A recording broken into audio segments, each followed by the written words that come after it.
से देखा कुछ पंछी उड़ रहे, यहां पंछी उड़ रहे, जरूर पानी होगा। गुफा की तरफ हनुमान जी बढ़े। बानर भालू माता जानकी जी की खोज में निकले हैं। जैसे ही बड़े हनुमान जी अंगद जी से बोले आप चलो आगे।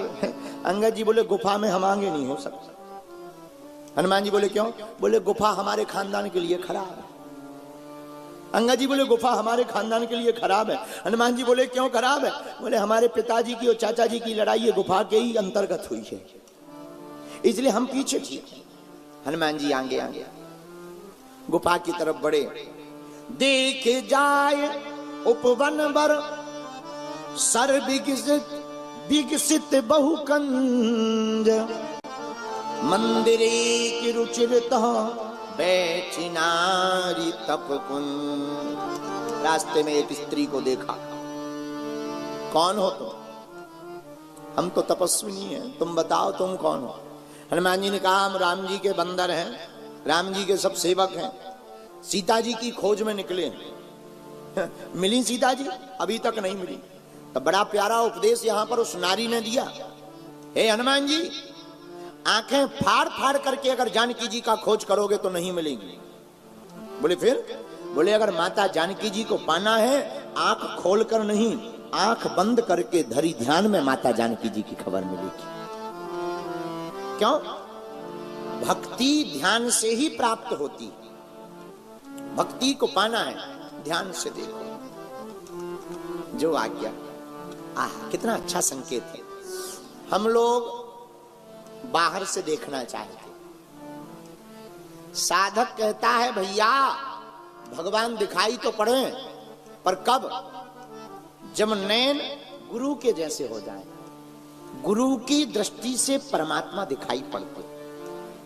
श्री गुरु चरण सरोज रज निज मन मुकुर सुधारी, बरनो रघुबर विमल यश जो दायकु फल चार, जो दायकु फल चारी। श्री गुरु के चरणों की रज हमारे मन को सुधार देती है। गुरु की दृष्टि से ही परमात्मा दिखाई पड़ते। गुरु की दृष्टि से क्यों? देखो, चंद्रमा को देखना हो तो एक विशेष स्पेशल दूरबीन की आवश्यकता है। चंद्रमा दूर से दिखाई तो पड़ेगा, पर चंद्रमा की सतह को ठीक से देखना हो तब आपको एक विशेष दूरबीन की आवश्यकता पड़ेगी, तभी आप चंद्रमा की सतह को ठीक से देख सकते हो। जिस प्रकार चंद्रमा की सतह को देखने के लिए बड़ी दूरबीन माइक्रोस्कोप की आवश्यकता होती है, वैसे ही परमात्मा को देखने के लिए भी गुरु रूपी माइक्रोस्कोप की आवश्यकता होती है। क्यों? क्योंकि गुरु पुल हैं, ये चलना सिखाते हैं। महात्मा के बिना परमात्मा नहीं मिल सकते। हमें एक कथा याद है, परम पूज्य गोलोकवासी श्री विनीत जी महाराज, अयोध्या के बड़े अच्छे संत, उन्होंने अपनी पुस्तक 14 स्थान में एक कथा का वर्णन किया। बंगाल में सन 1930 के लगभग एक भक्त रहते थे। उनका नाम था दामोदर। नाम दामोदर, संतान कोई थी नहीं, पत्नी थी। पत्नी भी बड़ी पतिव्रता, महात्माओं के प्रति बड़ा प्रेम। आहा, देखो मेरे प्रियजनों, जिस व्यक्ति का मां के प्रति और महात्मा के प्रति प्रेम होता है उसी को प्राप्त परमात्मा होता है। नाम दामोदर है जी महाराज। अच्छा अच्छा, हमने तुम्हारा नाम बड़ा सुना, महात्माओं को बढ़िया से भोजन कराते हो, आज तुम्हारे घर पर ही भोजन करेंगे। अब तो दामोदर बड़ी चिंता में पड़ गया। पत्नी के पास भागा भागा आए, देवी लो महात्मा जी आ गए, कहीं से व्यवस्था बनाओ। पत्नी बोली महाराज अब तो कोई उधार भी नहीं देगा, क्या खवाएं? बूढ़े महात्मा हैं, थोड़े से चावल भी मिल जाए काम चल जाएगा। पति बोला कोई उपाय? पत्नी बोली महाराज क्या उपाय, टूटी झोपड़ी है, बर्तन भी बिक गए, बर्तन भी महात्माओं के भंडारे में बिक गए। अब एक उपाय है, देखना कितने अद्भुत संत, कितने संत प्रेमी। महाराज पड़ोस में नाई रहता है, नाई, उससे कैंची ले आओ उधार। क्या करेंगे? महाराज मेरे बाल बड़े बड़े हैं, तो मेरे बालों को काटकर इसकी बेणु बनाकर बाजार में बेचो। कोई 2 आना में, सस्ता जमाना, 2 आना में 3 आना में ले ही लेगा, और 2-3 आना में अगर बिक जाए ना, उसी से चावल ले आना, उसी का प्रसाद बना दे।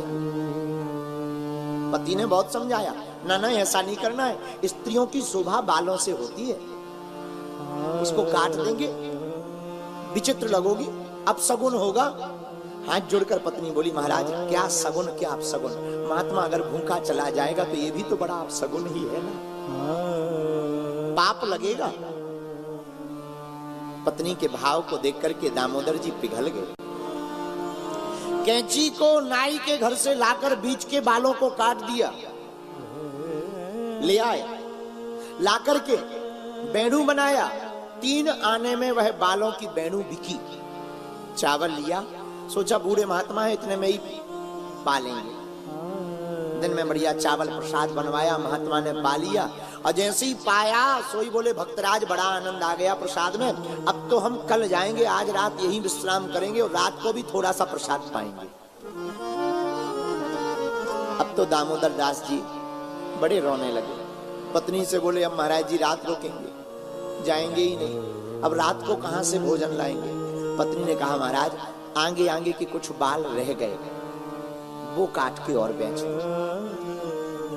रात को कैंची चलाई, खून बह गया, कई जगह से रक्त टप टप करके गिर गया, चमड़ी में कैंची लग गई, लेकिन अपने मुंह से आवाज भी नहीं निकाली।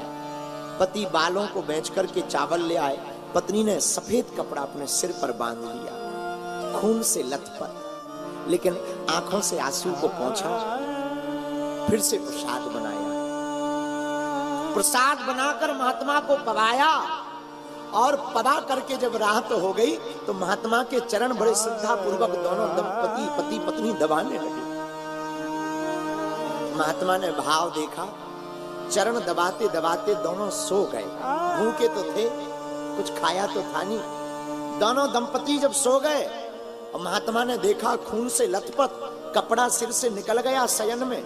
जैसे ही निकला, बूढ़े महात्मा हाथ रख करके बोले, बेटी जा, तेरा जीवन आज से जय जय हो जावे।